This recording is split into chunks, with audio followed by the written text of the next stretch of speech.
Welcome. Today, we're making the leap to ESP-IDF version 6.0, installing the official plugin directly in Visual Studio Code.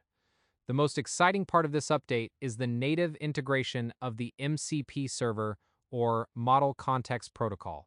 This is a game-changing tool that allows AI to interact directly with our development workflow. In this video, we'll set up the environment from scratch, prepare the classic Blink example adjusted to GPIO 2 on our Wemos D1 R32, and use the new MCP tools to build and flash the project in a standardized way. Get ready to see how artificial intelligence and embedded systems are starting to work within the same ecosystem.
And there you have it. As you can see, our Wemos D1 R32 is now running the code perfectly. Thanks to the MCP server and the new build and flash tools in version 6.0, the process is smarter and more efficient than ever. If you enjoyed this look at the latest from Espressif, don't forget to hit the like button and subscribe to the channel.